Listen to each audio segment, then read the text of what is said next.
Le Seigneur soit avec vous. Et avec votre esprit. Évangile de Jésus-Christ selon saint Luc. Gloire à toi, Seigneur. En ce temps-là, Jésus descendit de la montagne avec les 12 et s'arrêta sur un terrain plat. Il y avait là un grand nombre de ses disciples et une multitude de gens venus de toute la Judée, de Jérusalem et du littoral de Tyr et de Sidon. Et Jésus, levant les yeux sur ses disciples, déclara : « Heureux, vous les pauvres, car le royaume de Dieu est à vous. Heureux vous qui avez faim maintenant, car vous serez rassasiés. Heureux vous qui pleurez maintenant, car vous rirez. Heureux êtes-vous quand les hommes vous haïssent et vous excluent, quand ils insultent et rejettent votre nom comme méprisable à cause du Fils de l'homme. Ce jour-là, réjouissez-vous, tressaillez de joie, car alors votre récompense est grande dans le ciel. C'est ainsi en effet que leur Père traitait les prophètes. Mais quel malheur pour vous, les riches, car vous avez votre consolation. Quel malheur pour vous qui êtes repus maintenant, car vous aurez faim. Quel malheur pour vous qui riez maintenant, car vous serez dans le deuil et vous pleurerez. Quel malheur pour vous, lorsque tous les hommes disent du bien de vous. C'est ainsi en effet que leur Père traitait les faux prophètes. Acclamons la parole de Dieu. Louange à toi, Seigneur Jésus.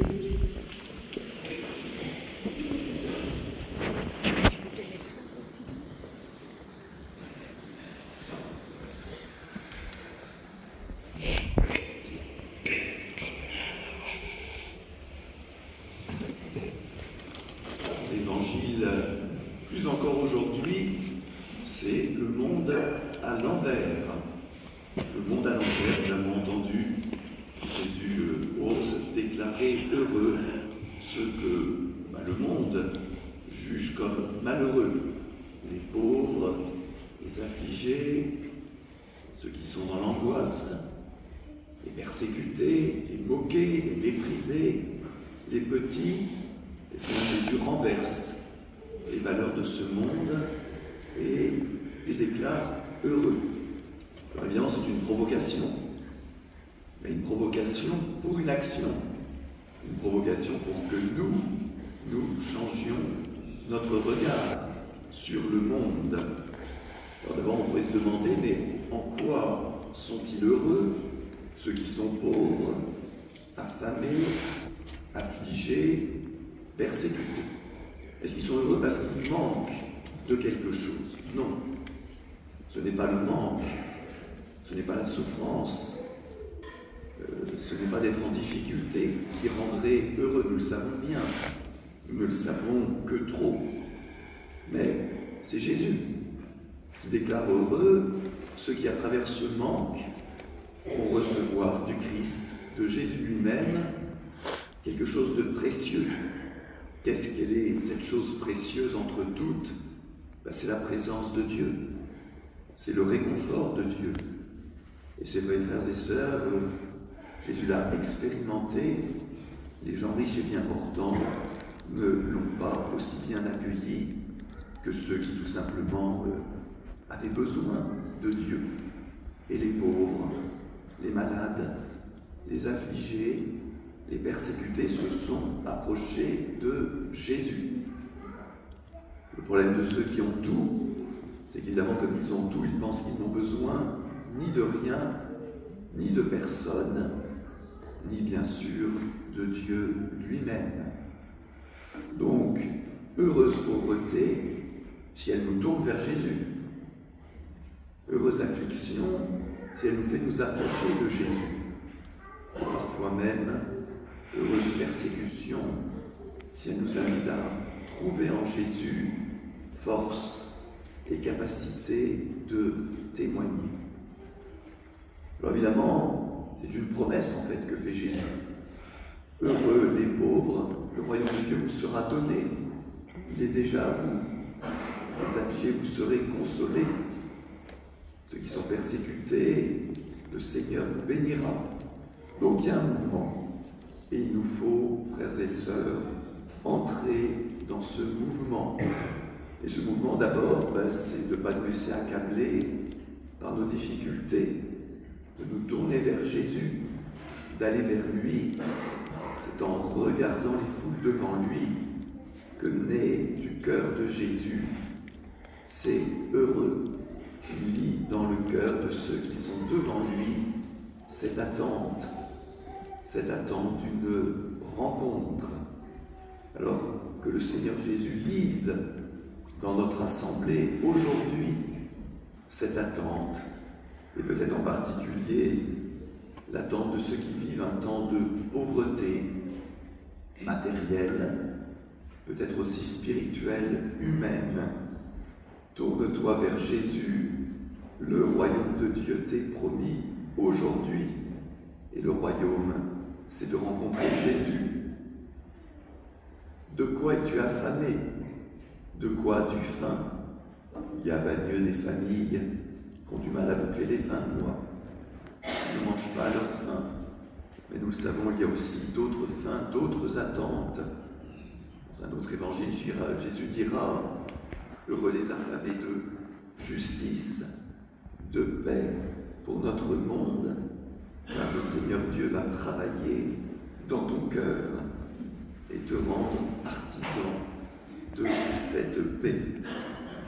Heureux si tu pleures, non pas parce que tu pleures, bien sûr, si tu vis le temps du deuil, si tu vis le temps d'une séparation, si tu vis le temps d'une angoisse, d'une dépression, d'une maladie qui demeure, non pas bien sûr à cause de ce dont tu souffres, mais si tu te tournes vers moi, alors moi, Jésus, je viens te consoler, je viens te dire mon amour, et tu recevras ce baume précieux sur tes pleurs, sur ton affliction. Et puis les persécutés, bien sûr, en France, dans un pays où il y a la liberté religieuse, veillons-y. Il y a des pays où il n'y a pas la liberté religieuse, où être chrétien, se réunir le dimanche, c'est dangereux. Mais nous vivons aussi dans notre pays des incompréhensions, des moqueries. Nous sommes parfois isolés dans notre propre famille, parce qu'on est le seul croyant ou la seule croyante. On n'arrive pas à témoigner comme on voudrait de notre foi. C'est une petite forme de rejet, de persécution. Mais là encore, le Seigneur Dieu va nous aider à témoigner de lui, va nous donner force et courage pour, à notre manière, modeste, à petite échelle, eh bien, témoigner que nous sommes fiers, même si on n'est pas toujours à la hauteur, que nous sommes fiers d'être chrétiens et que cela anime notre vie.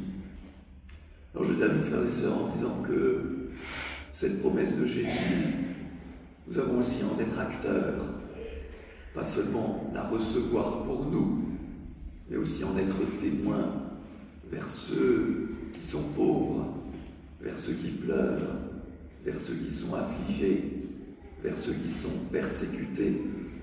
Jésus agit en direct et il agit aussi à travers son corps, c'est-à-dire l'Église, c'est-à-dire chacun de nous, quand nous prenons au sérieux cette mission confiée par Jésus.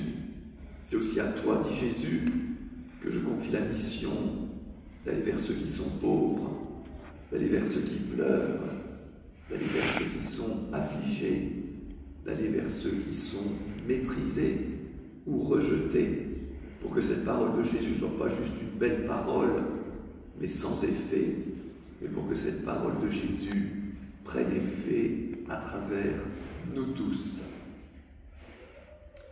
Je termine en disant que cet évangile provoquant que cet évangile qui est le monde à l'envers, ou plus exactement le monde remis maintenant à l'endroit, c'est-à-dire dans le sens de l'amour de Dieu, eh bien, je l'ai vécu avec vous pendant ces presque 8 années à Bagneux. Et je témoigne que notre paroisse populaire, où il y a beaucoup de fragilité, où il y a beaucoup de difficultés, eh bien, cet évangile est vécu, je pense, avec d'autant plus de force.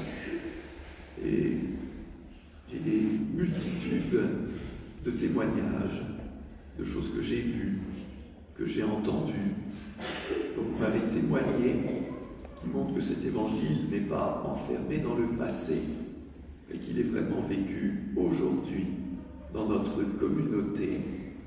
Heureux les pauvres, car le royaume de Dieu est à vous. Heureux vous qui avez faim, vous serez rassasiés par Jésus, et vous l'êtes dès maintenant. Heureux si vous pleurez, si vous êtes affligés, Jésus déjà aujourd'hui vous console. Et heureux même sommes-nous, si à cause du Christ nous sommes parfois incompris, le Seigneur est avec nous pour nous aider à témoigner. Alors avec Jésus, remettons le monde à l'endroit, dans le sens du royaume de Dieu. Amen.